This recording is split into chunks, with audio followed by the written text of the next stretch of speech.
Komisi 1 DPR RI memanggil dan meminta penjelasan Menkominfo dan BSSN terkait dengan bocornya Pusat Data Nasional. Kita simak jalannya rapat dengar pendapat Komisi 1 DPR dan pemerintah.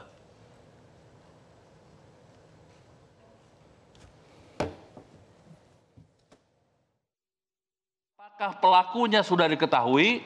Karena setahu kami, ransom itu yang pertama mengunci.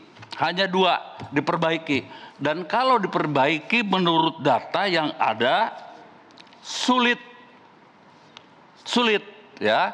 Tingkat keberhasilannya di bawah 20%. Bahkan itu tadi hanya 2% atau ya sekian. Tapi harus di tracking. Nah, sekarang kalau di tracking siapa pelakunya, dan sekarang itu kan mereka kunci. Kodenya di mereka. Kita diminta untuk menebus. Nah, kan tidak mungkin. Nah, sekarang saya mohon terbuka ini seperti apa forensik digital yang Bapak lakukan. Saya pengen tahu, ya. Dan kemudian penyusunan strateginya seperti apa? Ya, dalam waktu kurang dari 3 bulan ini. Saya pengen tahu seperti apa secara clear, dan apakah sumber daya manusia yang Bapak miliki cukup tidak untuk ya memberikan protek kepada seluruh lembaga negara, khususnya masalah IT, ya. Karena dalam data kami, ya, nah ini 282 instansi, ya, justru ya sudah hancur, ya. Hanya 44 saja kira-kira diprediksi akan bisa kembali pulih, dan itu hanya mungkin di bawah 100%. Nah, ini Pak bencana, sebetulnya bencana untuk kita, ya. Dan tadi mengapa kok berbeda, tidak saling memprotek yang Pak Kepala BSSN jelaskan, yang mungkin ini porsinya untuk Pak Menteri, ya, begitu. Jadi saya pertanyaannya itu begini, terus saja begini, terus-terusan kita di hacker, di ini, tapi ya terus juga kita tidak mampu memproteksinya, begitu. Saya mau dengan hormat, Pak, dengan hormat, terutama BSSN ini tugasnya kan memberikan proteksi. Kan ada 2, satu oleh lembaga yang bersangkutan, yang kedua oleh BSSN. Ya, ini objek vital nasional.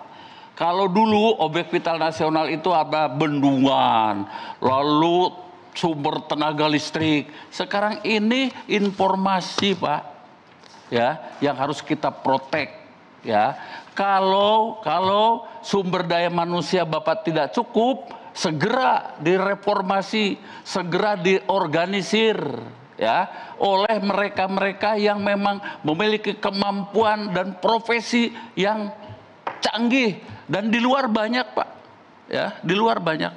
Sekali lagi saya mohon pertanyaan dijawab, ya. Seperti apa forensik digital, dan sampai di mana Bapak bisa mengetrack, ya, pelakunya. Kalau masih juga sulit menemukannya, ya wallahu alam lah. Baik. Sudah akan selesai. Terima kasih. Terima kasih Pak Tubagus Hasanuddin. Berikutnya Wakil Ketua DPR Pak Ludwig Paulus, silakan. Assalamualaikum warahmatullahi wabarakatuh. Salam sejahtera bagi kita sekalian. Yang saya hormati Ketua Komisi 1 DPR RI, Wakil Ketua dan anggota, Pak Menteri, Kepala BSSN dan jajaran. Saya langsung saja bahwa berbicara tentang serangan cyber ini, saya lebih cenderung menggunakan motonya BMW, mobil, one step ahead. Mereka berada selalu di depan. Kebakalan, mereka akan selalu berada di depan, dan kita berada di belakangnya. Artinya apa yang disampaikan tadi, bahwa kita harus betul-betul selalu membuat prediksi-prediksi dan selalu mengupgrade peralatan maupun personel. Kira-kira gitu, one step ahead. Nah, saya langsung kepada pertanyaan, walaupun tadi sebagian sudah ada yang dijawab. Pertama, data yang sudah diretas disampaikan tidak bisa direcovery. Artinya itu udah jadi sampah. Ya. Pertanyaannya apa yang harus kita lakukan? Tadi sebagian sudah dijawab. Ada katakan vendor, terutama di sini kalau di Surabaya Telkom dengan Lintas Arta, ya.